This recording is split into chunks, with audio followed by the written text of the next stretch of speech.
Deborah had to have surgery. I had hip surgery in November of 2024. Her United Healthcare nurse, Crystal, checked on her. We do a routine call after surgery, and I could tell that she was struggling. Deborah needed help. My infection markers were through the roof. And Crystal knew what to do. I called the hospital and said she's coming in. And got Deborah the help she needed. Crystal and United Healthcare saved my life. Hear more stories like Deborah's at uhc.com. Benefits, features, and/or devices vary by plan area. Limitation and exclusions apply. The Rev and the Rabbi. Entertaining and informative on the Red Apple Podcast Network. Good morning. I'm Rabbi Joseph Patasnik. And I'm Reverend A.R. Bernard. Reverend, you and I are privileged to be here with someone we truly admire. And I've been privileged to know 3 generations of her family, going back to her grandfather, Rabbi Philip Hyatt, who was a member of the New York Board of Rabbis. And I met him when I first joined the Board of Rabbis. Of course, her parents have been longtime friends. So, Police Commissioner Jessica Tisch, thank you so much for being with us. And, you know, I look at your resume, Sanitation Commissioner, Police Commissioner, and I thought to myself, you must have been the person in school who took advanced calculus, physics. Not me. Right? I mean, you like these challenging positions. Why Police Commissioner? Oh, so I've spent my entire career in city government. I spent 17 years of my life working for the city of New York in a number of different positions. But I started my career at the NYPD. And for me, getting up every morning, getting to work on behalf of the people of the city of New York to solve some of the city's most intractable problems, that is a fulfilling life and a fulfilling career for me. Well, the people of the city of New York certainly feel grateful to you. Thank you. For the good work that you've done. Everybody wants to know, what is it that's being done that has had such a positive impact on the reduction of crime? So we are seeing some real meaningful crime declines in New York City this year. We have shootings, and shooting victims in New York City are at the lowest levels of recorded history. Murders are close to the lowest levels in recorded history. And our cops are out there on the streets every day doing real hard work. In New York City, when the heat goes up in the summer, the crime tends to go up. And so we have put thousands of additional officers who historically have worked desk jobs. We've asked them to work for the summer on the streets of the city in the places where we know that historically the violence has occurred. And that is one of the real reasons that we're seeing such incredible drops in violent crime in New York City. We're also going after guns. We have our detectives taking thousands and thousands of guns off of the street. We're about to hit 3,000 guns that we've taken off the street just this year, and that makes a meaningful difference. And the other thing we're focused on is the gangs and gang violence, because we know that gang violence drives about 60% of all of our violent crime in New York City. And so we're very focused on taking trigger pullers who are often gang members off of the streets of the city. I am amazed to know that you can bring your background, because usually when it comes to police commissioner, it's someone who's gone through the ranks and is respected because of those accomplishments. But you're respected. And I've talked to officers on the ground. I happen to have a grandson who's in the system right now. He's in the academy. And there is, in the beginning, people have got to feel you out. It's like, okay, let's see what she's like, where she's coming from, what does she understand about our culture.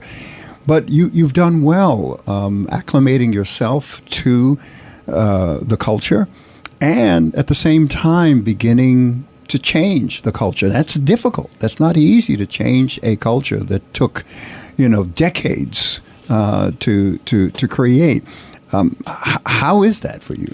So I actually started my career at the NYPD. A lot of people don't realize that. I spent the first 12 years of my career working inside the New York City Police Department in counterterrorism. I ran IT for about 8 years. And I left for a few years to run IT for the city and to run the sanitation department. But really coming back to the NYPD felt like a homecoming for me of sorts. I deeply believe in the nobility of policing.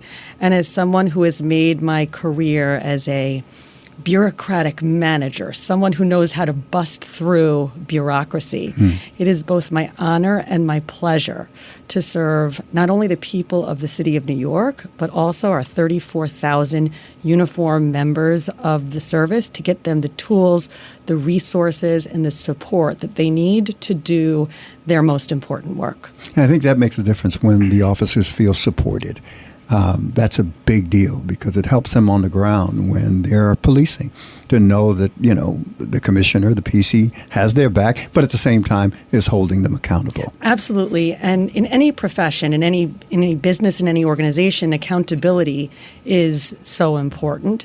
And one of the things that I am known for in my career, wherever I work, is to bring a sense of accountability to that organization. So we've really pressed hard in some of those accountability areas on, for example, police discipline, working with our Civilian Complaint Review Board to make sure that we are holding our officers accountable if and when they step out of line or beyond the bounds of what they're asked to do.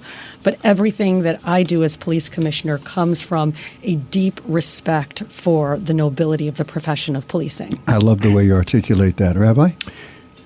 It's going to be infuriating, and I've heard some of your comments over the years.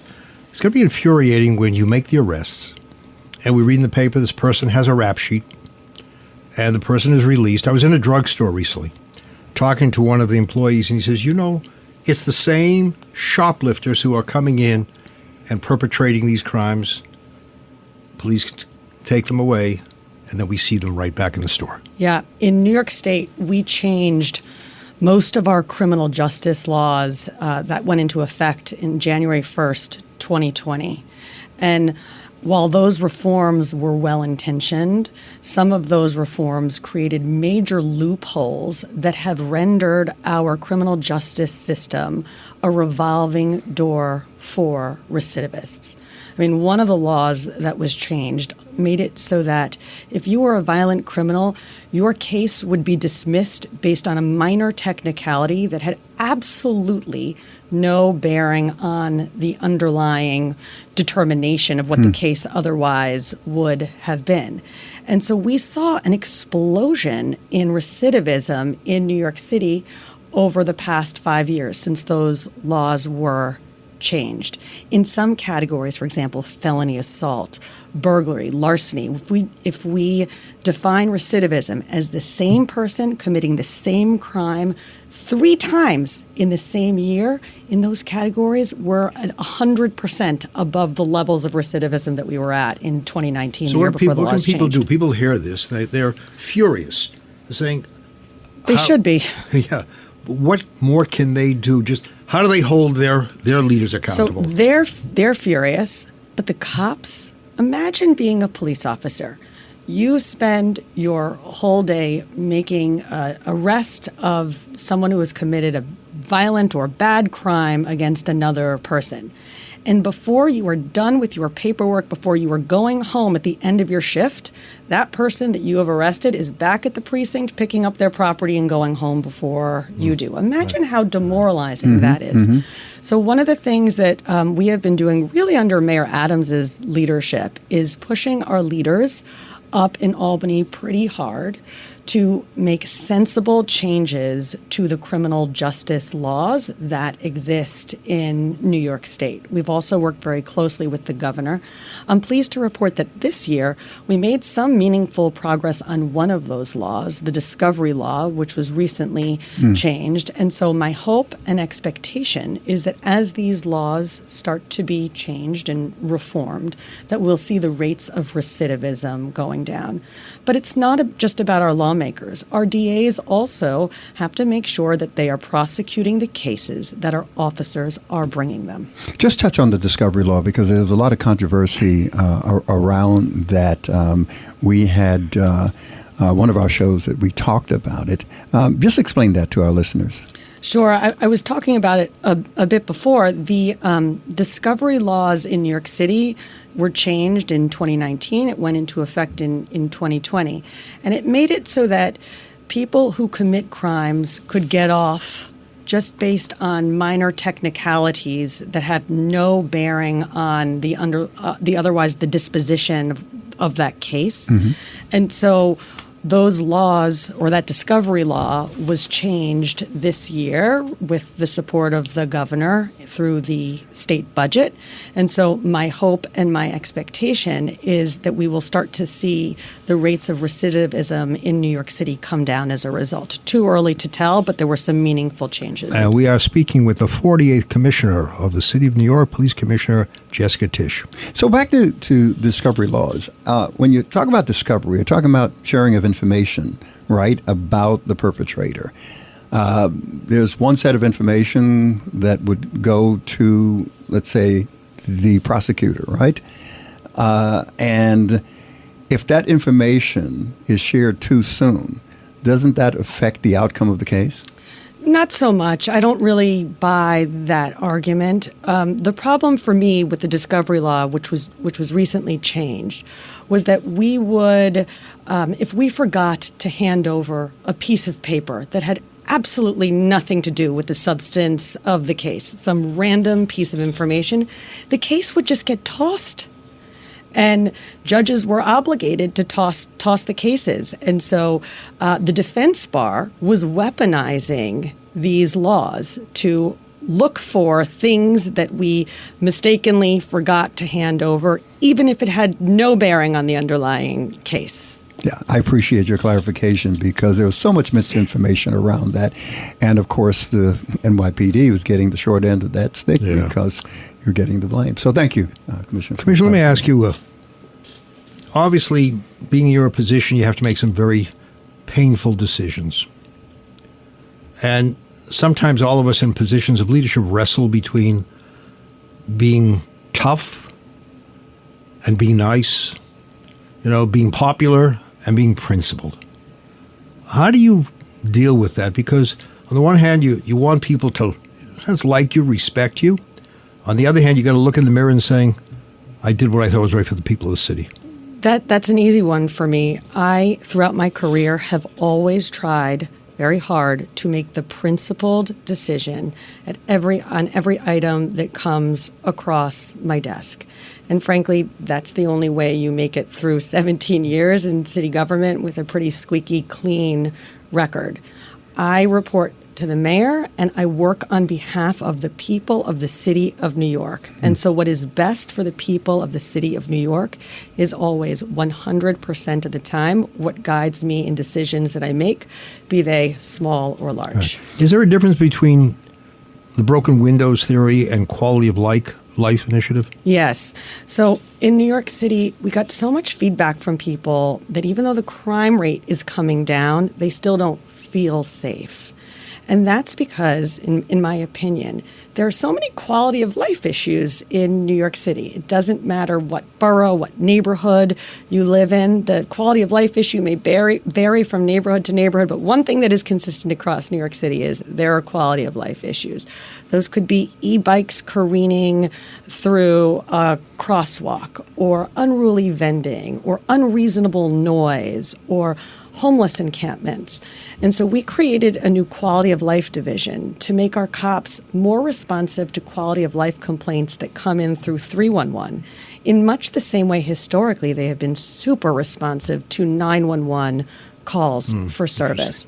But I want to be very clear that this is very different than the type of broken windows policing that we did in New York City in the early 1990s. And that is because the impetus here, the reason for doing it, is literally to correct the condition.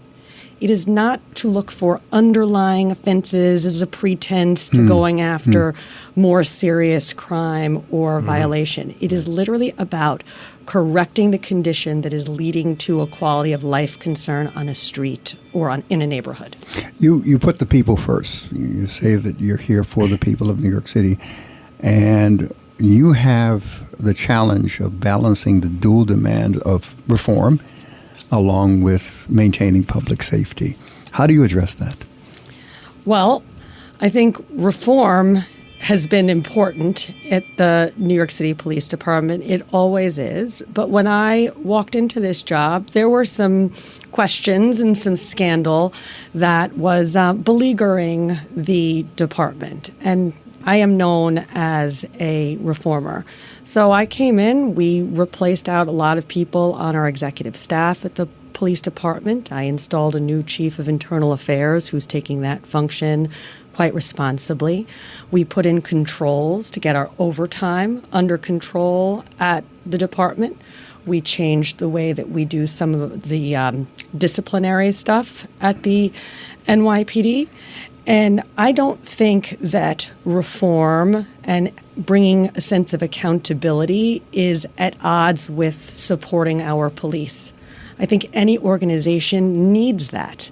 And so in time, I think organizations grow to accept and appreciate that type of reform.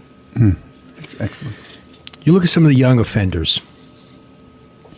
Is there a general composite sketch that you can draw? Are there people who, come from a broken home, don't have role models? It's when you see someone who's 11 or 12 years old carrying a gun, committing a crime, you say to yourself, wow, when I was 10 or 11, that was unthinkable.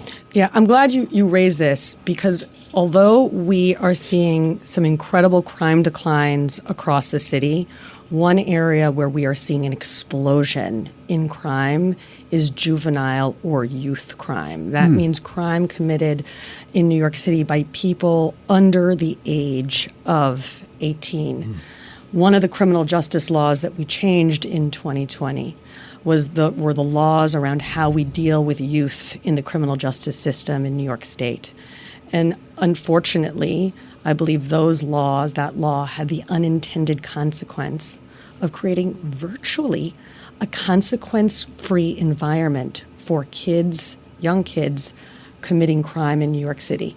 And so what we see is gang members are now attracting younger and younger kids to carry the guns for them, 11, 12, 13, 14 years old, because they know that if they are caught, there are much less severe consequences for them. So one of the laws that we have to look at in New York State still is that raise the age law, because we know that when kids commit crimes, oftentimes the victims are other kids. We have seen a 100% increase in the number of kids arrested for shootings and in the number of kids who are shooting victims since those laws were changed in 2019. Wow. Commissioner, I think about the challenge that you have responding to the data. And the data states where the concentration of crime is taking place in the city. And sometimes that means underserved communities, marginalized communities, communities of color. And that's the reality.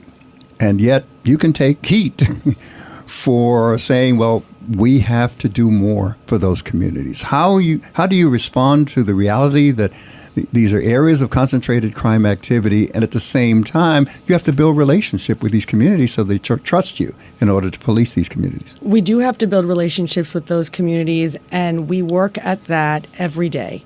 The most important thing is that all communities across the city have trust and confidence in the police, and in particular, those communities where we are seeing the most violence. Because in order to address the violence, we have to send more and more cops into those neighborhoods. That's how we bring the crime down. One thing that I've been pleased with is as we have flooded some of those streets where we're seeing the most violence with cops, by the law-abiding members of those neighborhoods, they welcome the extra police presence. And that has been a very real thing this summer. When I go to visit those neighborhoods, I get thanks from so many community members for the influx of police that they have seen this summer and the decrease in violence. It's making their streets safer. You don't hear defund police. No. Thank God. Yeah. By the way, let me just say this. I told this to Rev off air last week. I am personally, as a Jew and professionally as a rabbi, very proud of you. Thank you. I'm proud of you for this reason. We have the Jewish Heritage Night at Gracie Mansion, as other groups have their heritage evenings. Commissioner gets up, and you expect to hear about progress that's being made, and suddenly she delves into the Torah portion of the week. This is what we're going to be. And now, this is on a Wednesday, talking about what's going to be read on a Saturday, because everybody's good at talking about what was read last week because they heard that already. This is the coming week. And I thought to myself, you got to be damn good. You got to be really proud of your tradition to be able to get up. And you have spoken very, very affectionately of your roots. And you're also proud of others, because I know how you interact with people of different faith traditions. We had you at the Cardinals' residence. Just talk about for a moment as a person of faith approaching this position and being in this position. Thank you for that. Yes, I am a person of faith, and that is certainly not something that I leave at the door when I show up to work. It shapes how I lead, how I serve, how I carry the weight of this job, and there is a lot of weight of this job. But I believe deeply in the power of responsibility, of justice, dignity. Those are all moral principles that affect my professional life. They're all things you read about and learn about in the Talmud. So yes, my faith really does inform how I lead. Yeah, and we believe in 100% the relationship between religion, faith, and what happens in the public square. So thank you for being who you are. It's been a pleasure interacting with you on several occasions and having you on the program. Yeah. And the next job? No, you don't have to answer that. We just want you to. We want you here. We want you with us. Thank you so much for having me. Thank you. Thank you. And stay tuned for more of The Rev and the Rabbi right here on Red Apple Radio Network. The Rev and the Rabbi on the Red Apple Podcast Network. Remember those endless summer days that felt like they just last forever? Sun rays kiss your skin. Grass tickles your toes as you bite into the creamy popsicle melting in your hand. Pure, unbothered bliss. Capture more sun-drenched memories with the Orange Vanilla Dream Hydration Multiplier from Liquid IV. This nostalgic vanilla flavor with notes of candied orange can help keep you hydrated while savoring your favorite golden hour moments. No matter how hot your summer gets, just one stick of Liquid IV and 16 ounces of water hydrates you better than water alone. It's 3 times the electrolytes of the leading sports drink, with 8 vitamins and nutrients for refreshing on-the-go hydration. Live your summer dream with Liquid IV. Tear, pour, live more. Go to liquidiv.com and get 20% off your first order with code INDULGE20 at checkout. That's code INDULGE20 at liquidiv.com.